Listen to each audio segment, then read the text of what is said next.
Hello everyone, I'm Chris Hernandez and this is the Weekly Report, a look at news from the city of Kansas City, Missouri. About 3,000 local government administrators from all across the globe came to Kansas City this week to attend the International City-County Management Association Conference. ICMA provides training and professional development. Cities shared many ideas for running local government better. Managers of several of our city departments spoke at this conference about how Kansas City is becoming a leader in data-driven government and community engagement. The city this week is hosting the International City Managers Conference, and it is a 4-day gathering of the city managers from all over the country, and it gives us a chance to show off Kansas City a little bit, showcase what we think is working from a redevelopment, from a city development standpoint, all of our programs, activities that we think merit a lot of national and international conversation, and it also gives us a chance to learn best practices from other cities. So we couldn't be happier to be hosting ICMA in Kansas City this week. The city was also recognized by the Soul Smart initiative during the conference, along with 14 other cities, for its work to make the city solar ready. The city has revised its development code and simplified its permitting process, making it easier for solar installers to get city approvals to do business. These process improvements have also helped reduce the soft costs of solar installation for residents. Now let's head into fall by checking in with a few of our other city departments.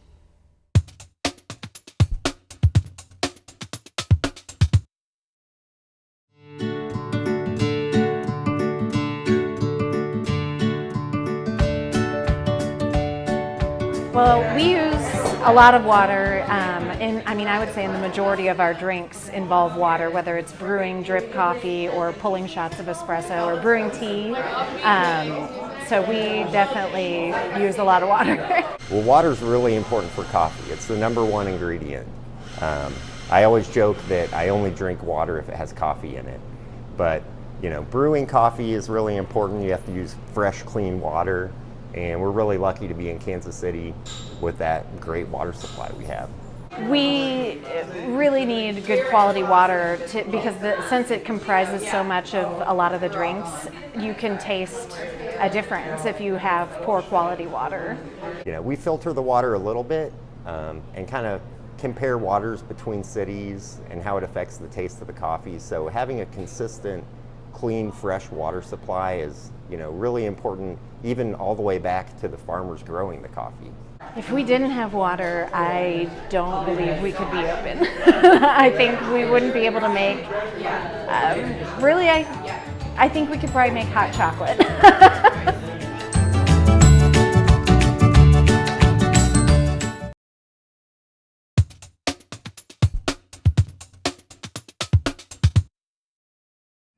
Today we are in the studios of Kansas City Friends of Alvin Ailey, located in the historic 18th and Vine Jazz District, to talk about upcoming events that are supported by the Neighborhood Tourist Development Fund.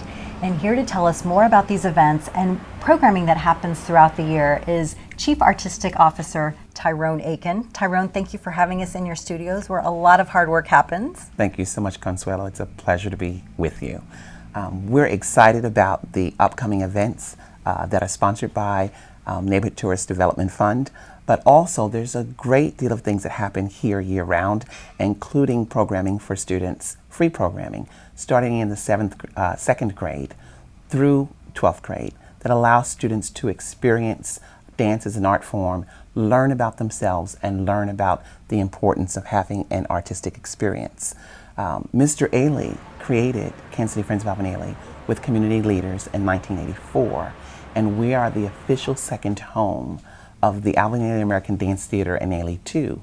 So that even though there may be other friends groups around the world, we are the official friends group that has a special connection with Alvin Ailey American Dance Theater and Ailey 2. Ailey 2 is coming to Kansas City for performances, a week-long engagement here in Kansas City. We call it our residency. And they will start with something new that we're doing called Ailey in Your Neighborhood. And we are taking them to about 40 different locations across the metropolitan area. There are 2 neighborhoods that we're focusing on, the west side of Kansas City, Missouri and downtown, and then also northeastern Johnson County. and we're taking them both to shopping centers and restaurants. We're taking them to schools and community centers. We're taking them to all sorts of public venues, indoors and out, where they will have an opportunity to engage with pop-up performances of their art form and the work that they do. When they're coming this fall, they're bringing 3 new ballets with them.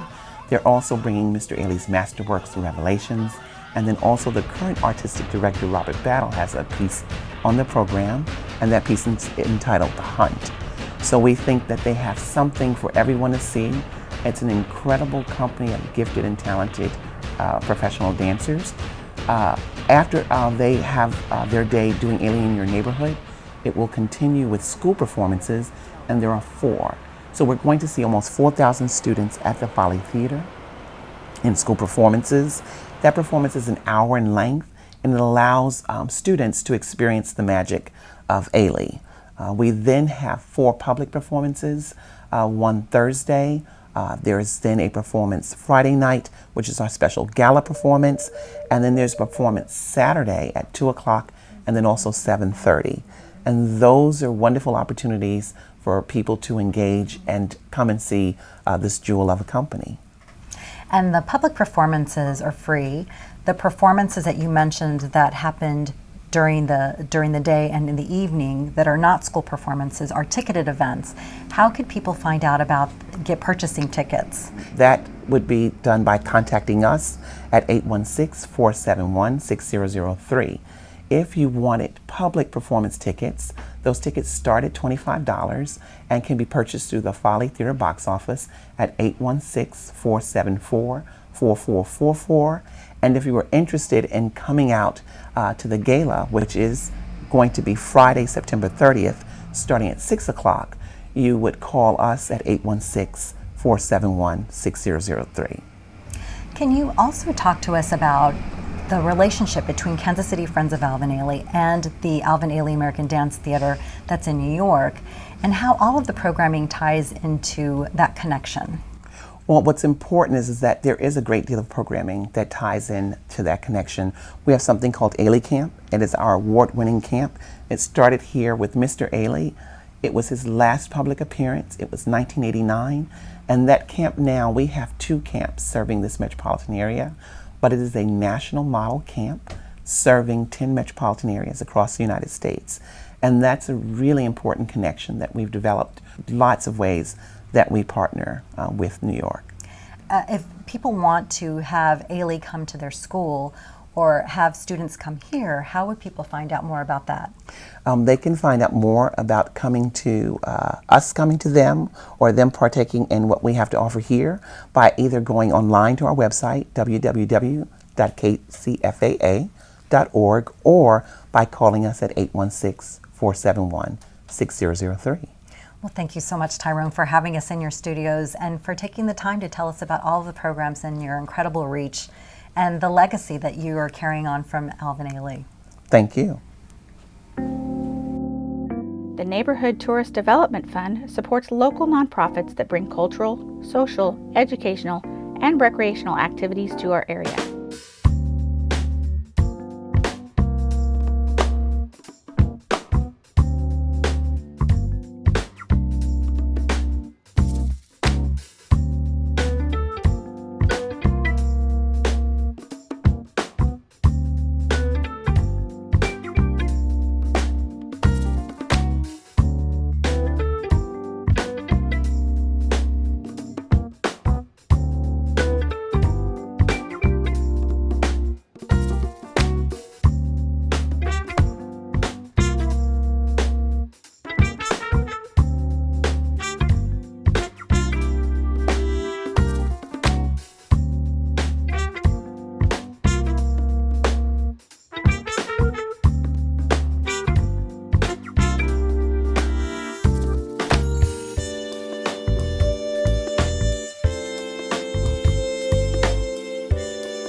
To learn about additional upcoming events, visit kcmo.gov/ntdf.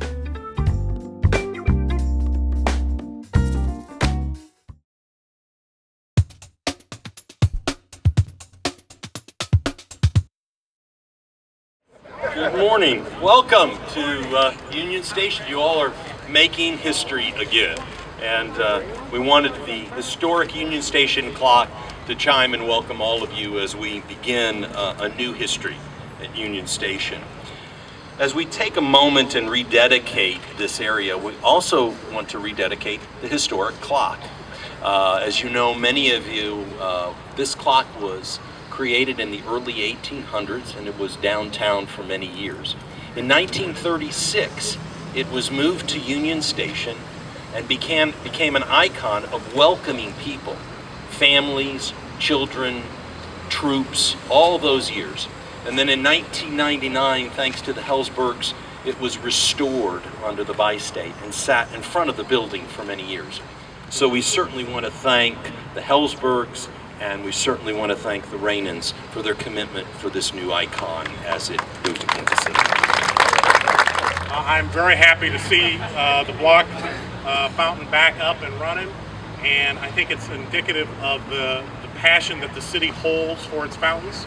I'll tell you a story.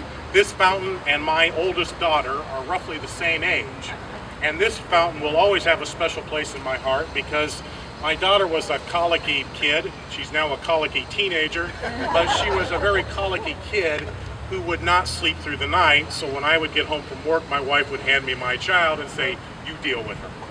And so we would drive around town trying to get her to go to sleep. And one thing we did find was that no matter what time, if I took her down in front of the block fountain, within 5 minutes she'd be asleep in her car seat. And so I can tell you, Mr. Block, on behalf of parents everywhere, and especially this one who spent many evening at 1, 2, 3, 4 in the morning, sitting on the rail, slowly rocking my daughter to sleep, I grew to really appreciate this fountain. So it will always have a special memory for me and my family, and I think for the city as a whole. Following the opening, the Kansas City Star wrote a very generous editorial, and I want to paraphrase a bit from it. And it said, "It was important to create a fountain with the kind of dignity and respect that would hopefully last for many years and decades, that would feel right in this space. It's a modern form, and it has a simplicity and a purity." As we all know, Kansas City fell in love with this fountain, its beauty, its majesty, and its choreography. Overnight, it became a beloved fountain and a part of the Union Station experience. Again, I want to thank all of you for being here.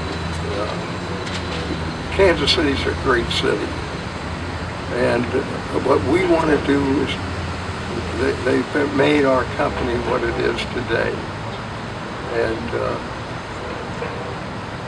we appreciate that, and we want to do all we can to help repay Kansas City for what they've done. The family is going to join. We have a little surprise that we'll unveil when we get Mr. Block over there, and that's how we'll turn it on. We'll turn on the fountain, and it'll do a 5-minute show, so you all know what's going to happen. At the end of the 5 minutes, as we said, Mr. Block, you came back in the 40s after the war.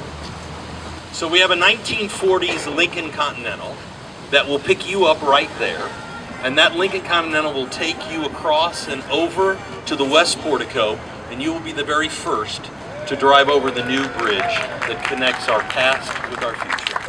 So we hope after that you all get over there and watch it. And David said you couldn't drive the car, so we'll have a driver for you.